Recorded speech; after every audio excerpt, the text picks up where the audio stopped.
Palace 4, Man United 0, Monday night. You were working, weren't you, that night for your YouTube channel? You were in the studio. Talk me through what you were thinking. It goes to 1-2, 3, ends up finishing 4-0 at 10 o'clock. What's going through your mind? Yeah, well, I was just empty. As the goals were going in, it can come across like you don't care, but I was just laughing. I really was. That's the last emotion that I was left with. The type of goals we were conceding, how easy they were to go in, the capitulations, the lack of organisation, the lack of character, the lack of commitment, the lack of desire, the lack of attitude, the lack of organisation, the lack of it all. It's just accumulated into this one point in time within the season whereby you look at it and say, this is what Man United currently are. I'm bored of this. I've never seen it this bad before. And, when Sir Alex was here, this, and it's never been like this. And surely it can't get any worse. It can. The season's over. There's nothing left to play for the season. It's all about people trying to get fit for the one-off game against Manchester City in the final, which, again, let's be honest, isn't going to be pretty, is it? Let's be honest as it stands. So just a level of acceptance and understanding for me that I just don't believe Erik Ten Hag can turn that around. And what's scary for me as a fan, where I'm at, is I just think there's so many excuses as to why this has happened that I'm not pointing towards the manager. There are some mitigating circumstances. Obviously the injuries. Yeah, that's fair.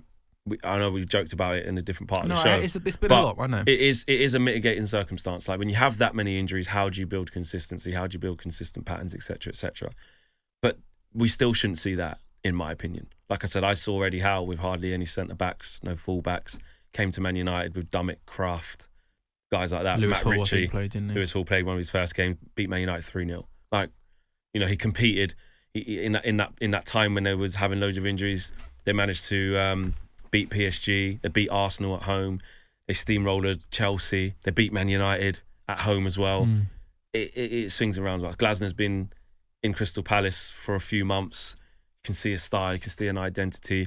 But more importantly, when people push back, do you see results? And you see results as well with them players. And people say another thing for Ten Hag is, the players just not listening to him. He's not telling them to do that. Well, last time I checked, if you're the manager of any establishment, any business, any enterprise, the manager of anything, one of the characteristics you need is the ability to have others follow you, the ability to galvanise others, the ability for people to take on your instruction. So if we're now saying that people won't listen to you, that means you're not doing very good at what you're supposed to do. I think on this show, Flex, for the last 6 months, ever since the pressure kind of first came on him, I think certainly for the beginning part of it, you were always like, I'm going to back the manager. Always try to. The last few months, and I respect that. The last few months, you were kind of a little bit on the fence.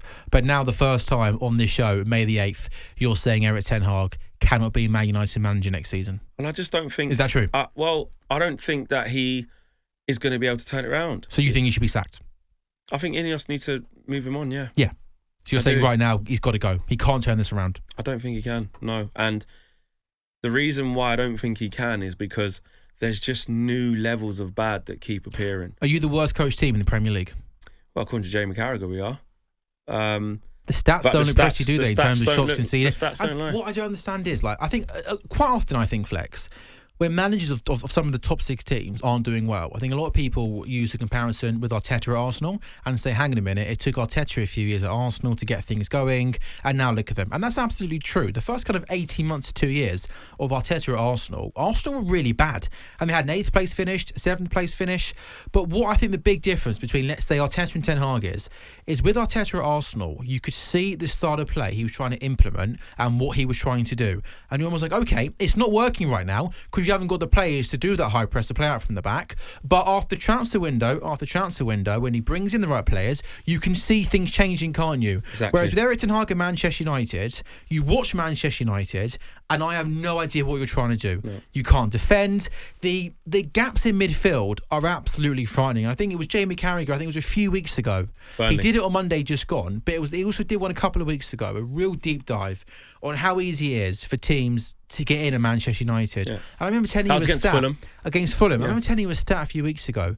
You faced the most shots in the league in this calendar year, apart from Burnley and Sheffield United. Yeah. How could that happen when you're a team with aspirations even with the of players Champions that League are football? Available? And this is why I'm not buying it as the be all and end all to say the only reason why Manchester United are poor is not because of poor coaching and management style and lack of. It's just because he can't pick his first 11. And there's also this rhetoric that and this narrative that, it's the same players that get the manager sacked all the time. Well, the ones that were playing the other day, it's not. Luke Shaw wasn't there. Rashford wasn't there. Bruno wasn't there. McTominay wasn't there. Fred doesn't play for us anymore. Lindelof wasn't there. Maguire wasn't there. There's 7. How many more do you want? Yeah. So that means that, the players left are either his signings or part of a new look Manchester United who don't just get the manager sacked. Onana is his signing. Mason Mount is his signing. Anthony is his signing. Rasmus Højlund is his signing. Yes, of course, Casemiro is his signing. I get you have to play out of position. Wan-Bissaka, okay, I give you that from the old regime in Dalot. But apart from that, Christian Eriksen was his signing. So I'm not saying that he wants these guys to start every game because when everybody is fit, that's why I do have sympathy. Christian Eriksen doesn't start for Man United. Wan-Bissaka wasn't starting for Man United when everybody's fit. I get that. But, Garnacho's been run into the ground, poor kid. Kobe Mainoo's being hung out to dry in a midfield that's non-existent, poor kid. Anthony, the big money signing, hasn't been at it. Onana, brought him in, Champions League final last year. He's amazing. I'm telling you now, De Gea would save them shots that he let in. He's got a way of making every shot that goes on target look like a worldy shot. And he's not going to unlearn that. He's saving his mechanics of how to actually dive, isn't there? Flex, Casemiro's won 5 Champions Leagues. Yeah. Casemiro is 32 years of age. So he's no spring chicken, but he's also not 42 years of age. No. How can a player, I know he's not a centre-back, but he was a defensive midfield player, so sort of the instincts of defending and reading situations he should be pretty good at, right? I still can't believe how bad he was. It's a mixture of both It's things. sensational. Absolutely. It's a mixture of both things. One, the team is so badly coached that it exposes every single weakness for every single player that we have, which is the complete opposite of what a manager should be able to do. Even when the chips are down and the times are tough, you should be able to mask most deficiencies in your players. That's what makes a good manager. We're doing the opposite. We are bringing to the forefront every single difficulty that each player has, every single weakness that each player has because we are so poorly coached. Then on top of that, he's just fallen off massively. He has. He wasn't as bad as this last year. This thing of just falling down in going into duels, like just going to grounds, just like Ashley Young was on comms, wasn't he, on Monday Night Football? He said at least they didn't even do anything. Like he dropped half a shoulder. It wasn't an outstanding piece of skill. No, it wasn't like he spot. Exactly, that's the point. And he's done that many times this season. This sort of going to ground in terms of being willing to stay on your feet and be in a ground duel. Does he not trust his legs? Does he not trust his combative skills to go with a man? Now listen, Casemiro is a fantastic player throughout his career. He's played in one of the best midfields we've ever seen, alongside Kroos and Modric for a very long time.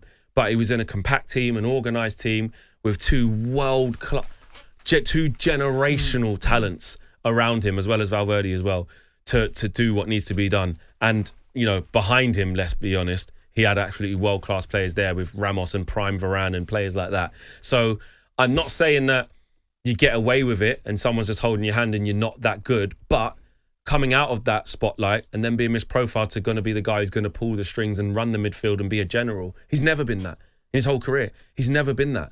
And I think that he's been exposed for that, but also the team exposes everybody. Højlund can't get a kick, so now he looks bad. Mason Mount, there doesn't seem to be a plan now. He's all over the shop. Eriksen, his legs are gone, but again, the gaps are too big, so he's always going to get run past just as easy as Casemiro. Kobe Mainoo's gone from looking like a worldie to now big gaps. He's running back towards his own goal. He's exposed. Like these guys are being hung out to dry, and that's coaching. So, Flex, you've said that you don't want Erik Ten Hag to be the Man United manager next season. Who do you want to be the Man United manager next season? Well, the obvious one, for me, is Thomas Tuchel. Okay. I think. Do you think there'll be reservations? There's loads of reservations. His character. There's loads of reservations. But again, it's a new regime. It's a new setup. It's a new system that we haven't seen before. There's reservations about any managerial change we may or may not make. I've just Googled here the favourites for the Man United job. Tuchel's number one. I'm going to throw you the next 5 names Southgate. And let me know yes or no if you take them as your manager next season. Yes or no? Gareth Southgate? No. Graham Potter? No. Roberto De Zerbi? No. Zinedine Zidane? Not hype with Zidane. It doesn't feel right. Doesn't feel right. But I'll take him though. So it's a yes. You would have him. He's Zidane though, isn't he? And Nagelsmann. Yes, definitely Nagelsmann. Okay. So only 2 are definite yeses. Yeah. So there aren't, which is why Erik Ten Hag might be able to stay. Well, I said last week, Flex, what's going to help him here isn't necessarily him and how good he is. It's the fact that they're not going to want that first appointment. That first one, they're not going to want to get wrong, are they? And if they don't think the obvious one's out there, they might just have to stick with him. I'm not one of these fans whereby, you know, if he doesn't go, I'm outraged. You know, what are we doing? If they decide to give him time, I would love for Erik Ten Hag to turn this around. I really, really would. I want him to turn it around, but I just can't see it. Flex, next up, Arsenal. Be very Man United to go and do Arsenal, wouldn't it? I don't know about that, mate. This version of us is really bad. I'm fearful for Sunday, really am. On AM, on DAB, via the talkSPORT app and on your smart speaker. talkSPORT.